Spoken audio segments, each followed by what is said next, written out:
شروع اللہ کا نام لے کر جو بڑا مہربان نہایت رحم والا ہے۔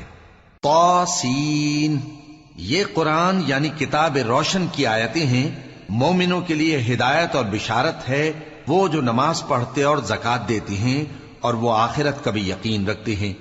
جو لوگ آخرت پر ایمان نہیں رکھتے ہم نے ان کے اعمال ان کے لیے آراستہ کر دیے ہیں تو وہ بھٹکتے پھر رہے ہیں۔ یہی لوگ ہیں جن کے لیے برا عذاب ہے اور وہ آخرت میں بھی بہت نقصان اٹھانے والے ہیں۔ اور تم کو یہ قرآن اس حکیم و علیم کی طرف سے عطا کیا جاتا ہے۔ جب موسیٰ نے اپنے گھر والوں سے کہا کہ میں نے آگ دیکھی ہے، میں وہاں سے رستے کا پتہ لاتا ہوں یا کوئی شعلہ یعنی ایک انگارہ تمہارے پاس لاتا ہوں تاکہ تم آگ تاپو۔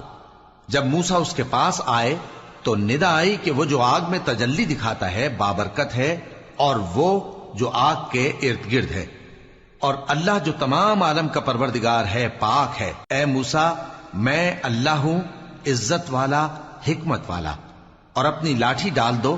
سو جب اسے دیکھا تو اس طرح حرکت کر رہی تھی گویا سانپ ہے، تو پیٹ پھیر کر بھاگے اور پیچھے مڑ کر نہ دیکھا۔ فرمایا، اے موسیٰ ڈرو مت، میرے پاس پیغمبر ڈرا نہیں کرتے۔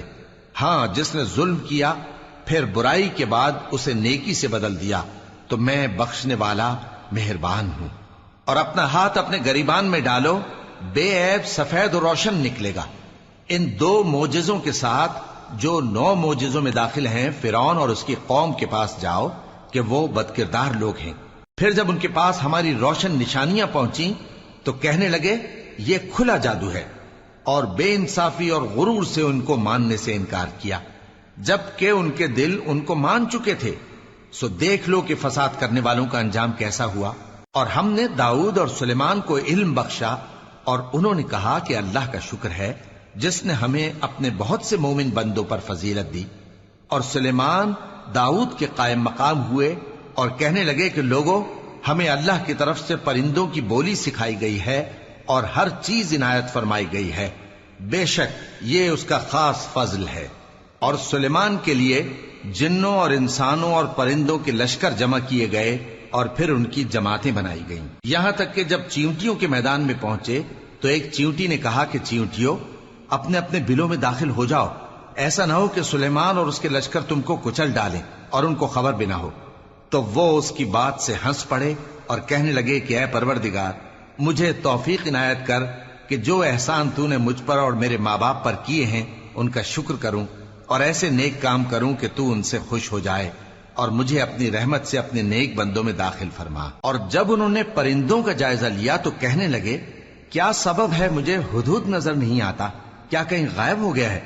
میں اسے سخت سزا دوں گا یا ذبح کر ڈالوں گا یا میرے سامنے اپنی بے قصوری کی واضح دلیل پیش کرے۔ ابھی تھوڑی ہی دیر ہوئی تھی کہ ہدہد آ موجود ہوا اور کہنے لگا کہ مجھے ایک ایسی چیز معلوم ہوئی ہے جس کی آپ کو خبر نہیں، اور میں آپ کے پاس ملک سبا سے ایک یقینی خبر لے کر آیا ہوں۔ میں نے ایک عورت دیکھی کہ ان لوگوں پر حکومت کرتی ہے اور ہر چیز اسے میسر ہے، اور اس کا ایک شاندار تخت ہے۔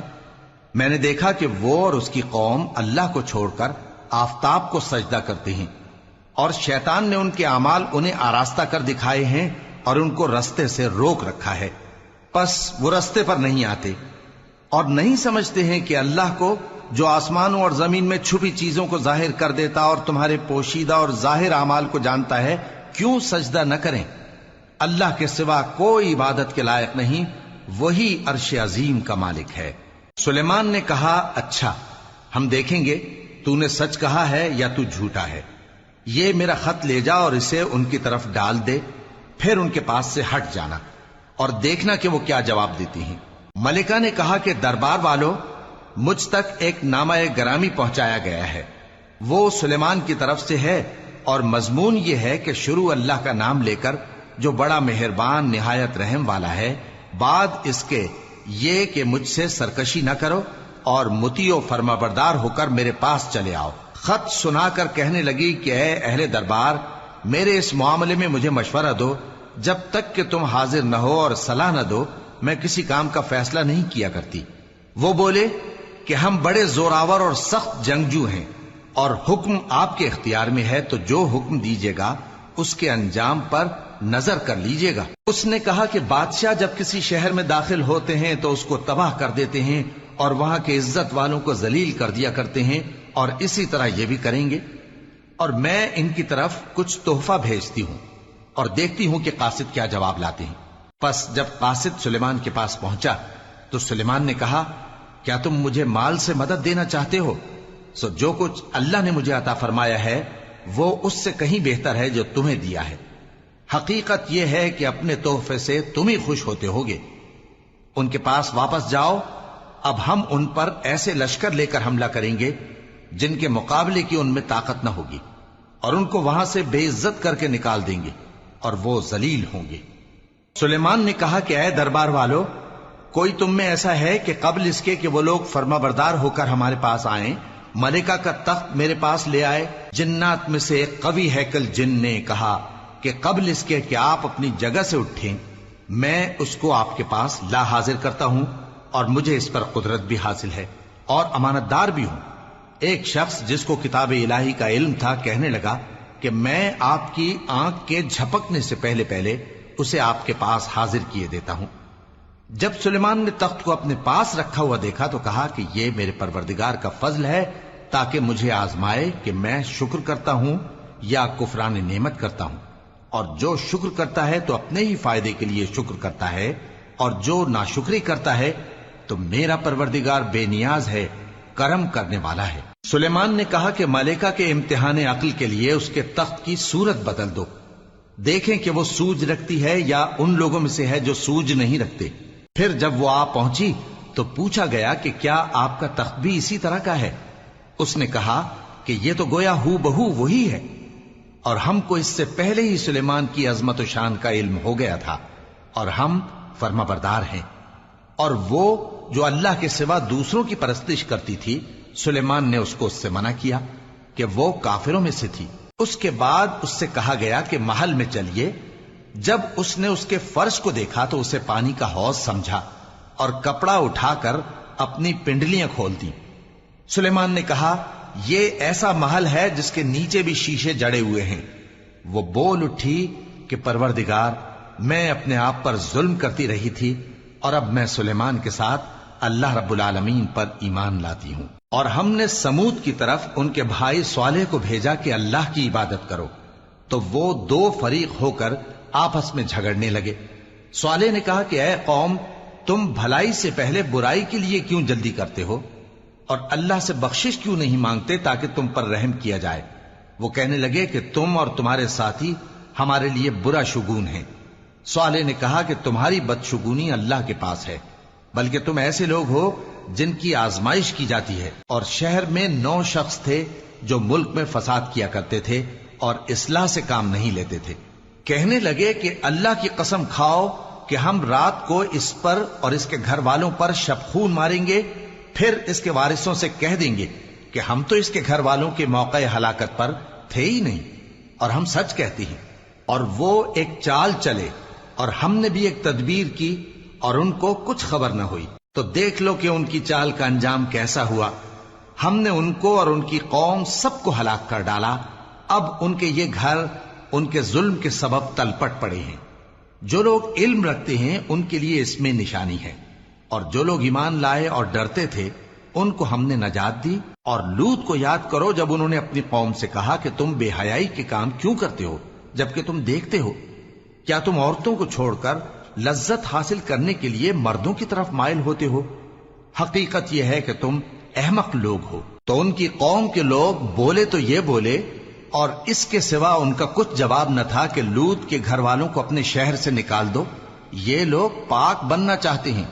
تو ہم نے ان کو اور ان کے گھر والوں کو نجات دی، مگر ان کی بیوی کہ اس کی نسبت ہم نے مقرر کر رکھا تھا کہ وہ پیچھے رہنے والوں میں ہوگی۔ اور ہم نے ان پر مے برسایا، سو جو مے ان لوگوں پر برسا جن کو متنبع کر دیا گیا تھا برا تھا۔ کہہ دو کہ سب تعریف اللہ ہی کے لیے ہے، اور اس کے ان بندوں پر سلام ہے جس کو اس نے منتخب فرمایا۔ بھلا اللہ بہتر ہے یا وہ جن کو یہ اس کا شریک بناتے ہیں؟ بھلا کس نے آسمانوں اور زمین کو پیدا کیا، اور کس نے تمہارے لیے آسمان سے پانی برسایا؟ پھر ہم نے اس سے سرسبز باغ اگائے تمہارا کام تو نہ تھا کہ تم ان کے درختوں کو اگاتے، تو کیا اللہ کے ساتھ کوئی اور بھی معبود ہے؟